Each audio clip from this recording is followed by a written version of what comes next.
Hey guys, it's Holly and happy 1st of December everyone. The holiday season has officially kicked off. I mean, for me, I kind of started celebrating and getting really festive beforehand, but we're not going to talk about that. So since it is the 1st of December, it is the start of Advent calendars, so I thought I would finally walk you guys through the Lego Harry Potter Advent calendar. Now, if you haven't seen this already and don't want it to be spoiled and have it for yourself, I'm leaving all of the spoiled builds until the end, and there will be a spoiler warning, so you can look at everything that's already shown on the box and already shown at the back, and I'll give you my full thoughts on them. Now, this is the second time that Lego Harry Potter has had an advent calendar, and personally I think I prefer this to the original. I definitely don't think it's quite as festive as the first one was, but I think the builds in this one are a lot better and the minifigures are a lot more unique, despite them not really having like a Christmassy feel to them. So this advent calendar retails for $40 US and 50 Australian dollars. It is currently sold out on Lego Shop at Home, so if you haven't gotten it already, I would definitely recommend checking out your retail stores,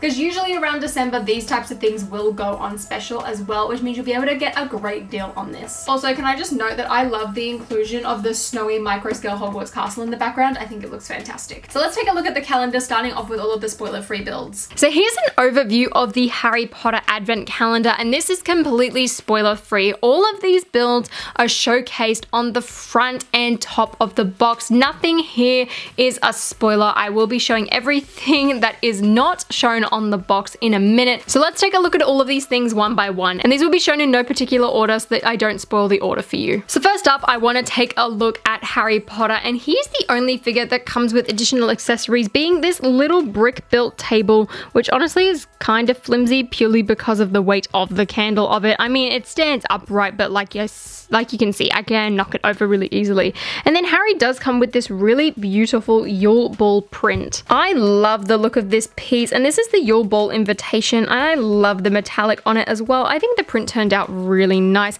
and this reminds me a lot of the Hogwarts acceptance letter from last year, although I definitely think that one's probably going to be more sought after than this Yule Ball tile here. And here is Harry Potter, and he is the exact same as he is in the clock tower, and I really do like this version. I think the robes are very accurate, and I love getting more of those black mid legs. They are so handy. I also think the use of Lloyd's hairpiece for Harry for the Goblet of Fire works really well, and then he's got the same classic Harry Potter face we have seen 1,000 times over at this point. He also does come with a dark brown wand, and it is interesting as well that in all of the Yule Ball minifigures you do get 2 sets of wands, not just 2 wands, you get 2 packs of the 2 packs basically. So our first build of the set, and one I was really looking forward to when I did see the advent calendar, is this little piano. Now at first as well, I thought these keys were going to be the 2 separate piano pieces, but to my surprise that is one long printed piece, which I really like, and this could be repurposed and reused. But even as is, I think the piano build is pretty good. I do think it is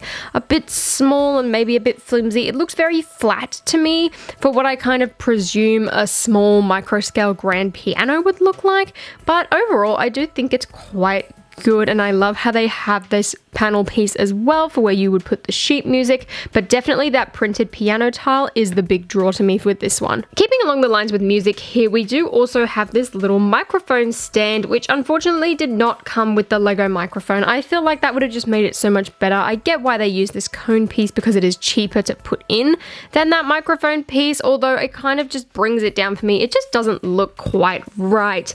You also do get this little music stand on a translucent blue tile to tie in with the whole Yule Ball color scheme, and then you do get the Lego Disney Wish Upon a Star, I believe it is, music note tile.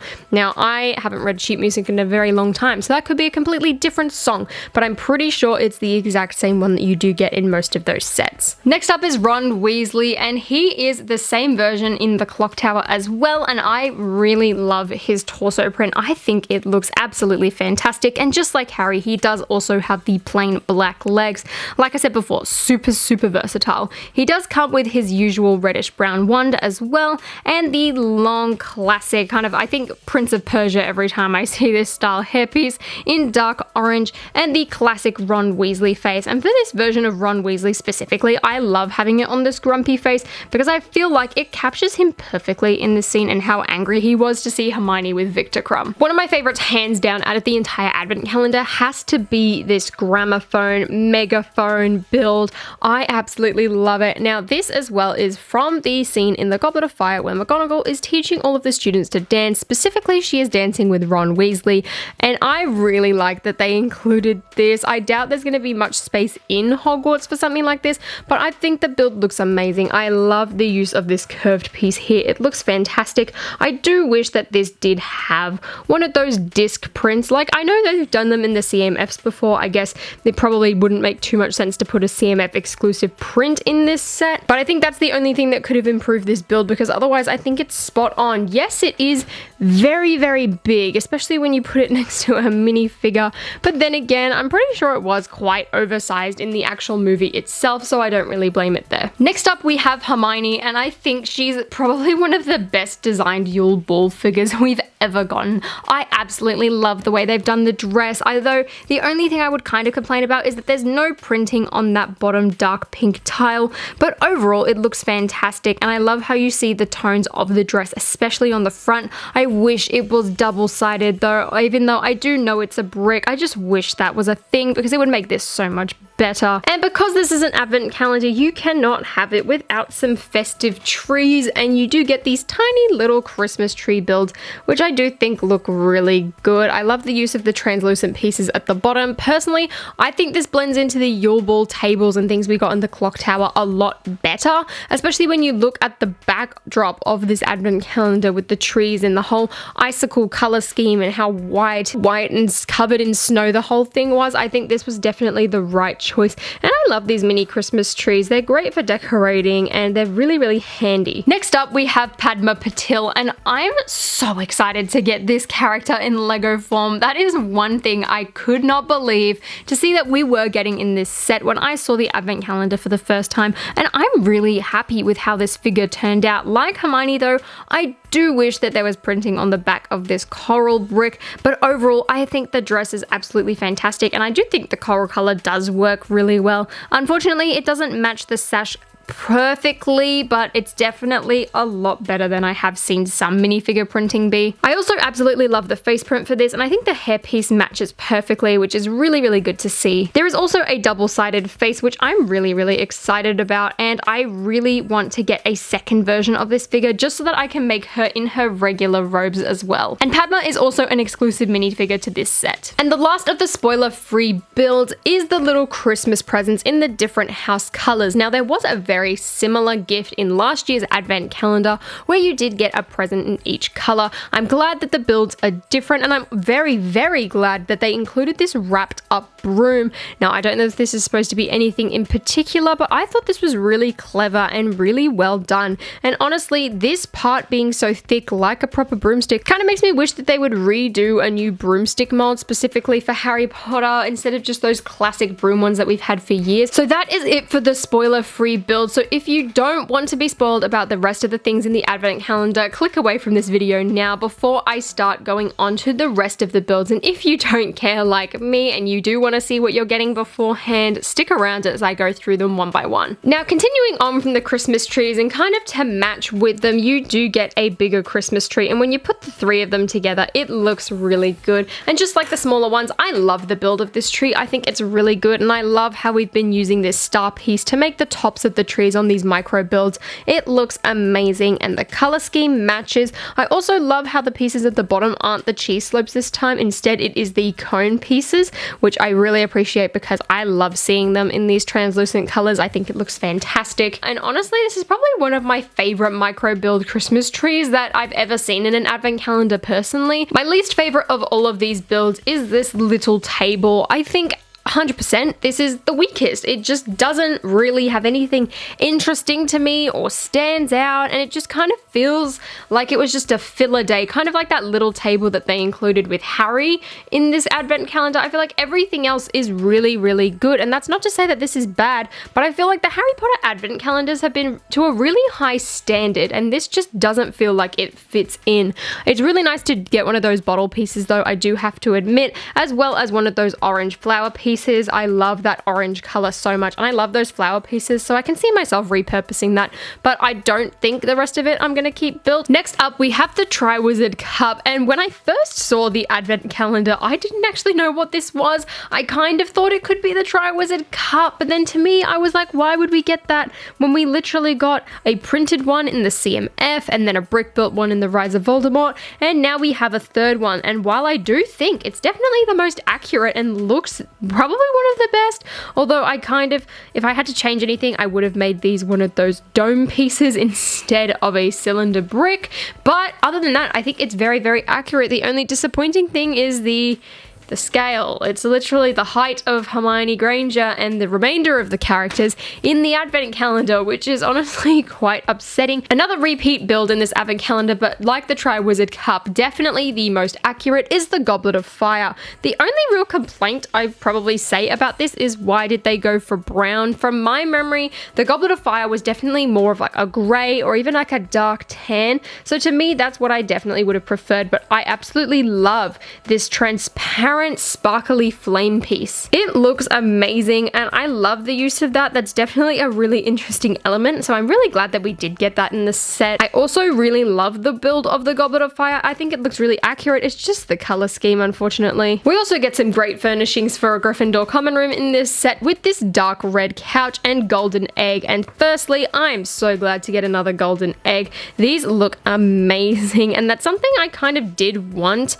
especially after getting that Horntail set. I did want to get more of these golden eggs, so I'm really happy that that was included in this day. But just looking at the couch from far away, it's fine, and in this lighting it looks fine, but when you turn it around to the back, you can kind of see where my issue with this build comes in, and this less so from the actual build, more so with the colors. Look at that. You cannot tell me that those arch pieces are the same dark red as the rest of the build, and when I built it, it really annoyed me. The rest of the colors are pretty accurate, and dark red to me hasn't been a color where I've noticed too many color differences. For example, when you look at the broom, there's no differences there. It's just those arch pieces, and I don't know if that's just one that I got in my set or if that's a thing with all of the Harry Potter advent calendars, but it is definitely something I noticed and something that really irritated me. The next build is a micro scale model, and typically we haven't seen these in a LEGO Harry Potter advent calendar. Admittedly, this is only the second one,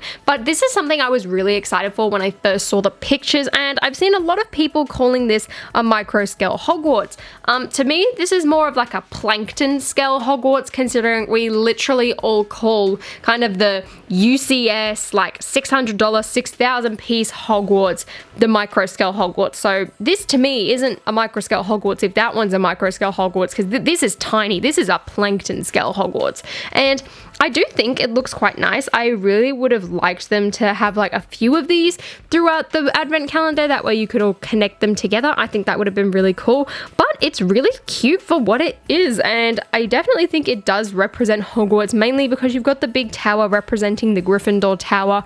I do think it's quite thick though for what the Gryffindor Tower is, but then again, if you're doing it on plankton scale, it's quite hard to get right, and I did love the way they did the Great Hall. I think that looks really good, and the viaduct entrance, I think, considering this is such a tiny model of Hogwarts, I do think it represents it quite accurately, and just like I said, I wish we got more of them so we could have this kind of, I don't want to say big because it's really not that big, but a big version of this plankton scale Hogwarts. This next one definitely is a micro scale, not so much a plankton scale, and that is the Beauxbatons carriage, and I really like it, although my only complaint is, why are we using these pieces with the studs on the side? Like, I get that they're kind of supposed to represent windows, but it just looks unfinished to me. I would much rather have preferred just the single-sided stud bricks to attach those gold plates on to finish it off. I guess to make it more accurate, you'd probably change these pieces to gold instead of dark tan, but like a lot of things in this advent calendar, I think that's purely a cost-saving measure, but other than that, I think the build looks amazing. This next micro build gets me really excited, as it is the Dumbstrug ship, and this is a set that I have wanted to see remade for a very, very long time. The old one is so rare, meaning it is very, very expensive, and I think it would be absolutely amazing to get another one, while I think the old actual set is pretty much perfect. I think it looks really good, and as much as I do want to see LEGO make another one, I think they did a really good job with the original. So to see this micro scale one pop up in the advent calendar makes me really hopeful. I get why they did do the set of the Beauxbatons carriage, because it's something we haven't gotten before. But now with the theme continually growing in the amount of sets we're getting next year, things like this make me feel like we're actually going to see a set pop up. And in terms of this tiny micro scale build, I also think it looks really good. I love the amount of detail and kind of accuracy they were able to capture in such a small build. I think it looks really good, and that's one of the reasons I love these types of builds like that, is because of how close you can actually get them looking with such a small amount of pieces. In terms of this tiny micro scale build, I also think it looks really good. I love the amount of detail and kind of accuracy they were able to capture in such a small build. I think it looks really good, and that's one of the reasons I love these types of builds like that, is because of how close you can actually get them looking with such a small amount of pieces. Now this next build is the first part of two, so you get half of a table in one door, and then in another day you do get the other half of the table, which means you can connect it here with these Technic pins and make this one big round white table. And I think as a whole it looks fantastic, and I think this would go great with those other Yule tables that we got in the clock tower specifically. But I also love the Christmas decorations and what I believe to be some sort of glasses or snacks with these translucent pieces and these green and yellow ones. I think overall it looks amazing, and this is the type of thing that I wish they'd done with these Plankton scale Hogwarts, is being able to connect them. As much as I do love this table, I do wish that at least the next builds that I show you were actually the Hogwarts castles instead of these ones being able to connect. But this table I think works really, really well, although they don't actually tell you that you need to connect them.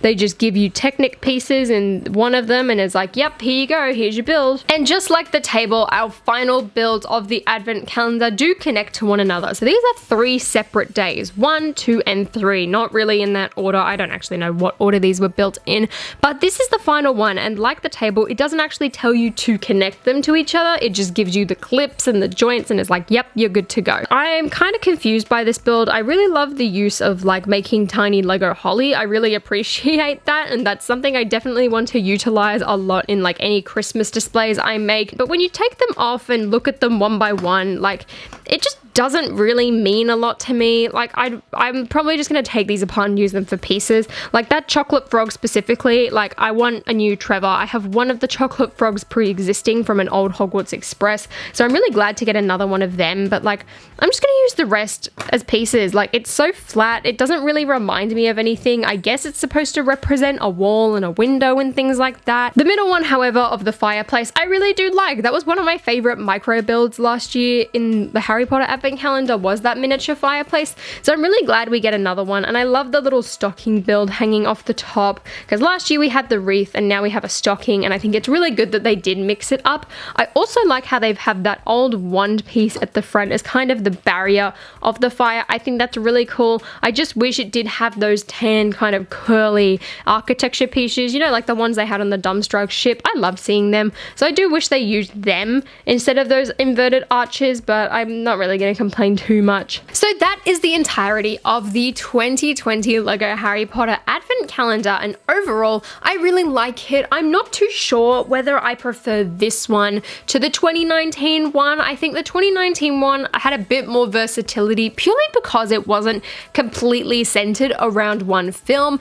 In saying that though, I surprisingly liked it more than I thought I would, I guess, with this being only based on the Goblet of Fire. I do wish it was set around a different film, as I did feel like we got a lot of Goblet of Fire stuff in 2019. It also makes me wonder, like, will we get like a Grimmauld Place, Order of the Phoenix style one next year, because that definitely has a Christmas scene around it, that being inside Grimmauld Place, although it definitely is a bit of a darker one with Arthur Weasley being injured and everything like that. I do wish we got a few more exclusive prints. I feel like we kind of got a few more last year with those exclusive torsos of Harry and Ron, but overall I really liked the advent calendar, and I definitely think it is worth picking up. So if you guys enjoyed this video, please give me a thumbs up and consider subscribing to the channel down below, and until next time, I'll see you guys later.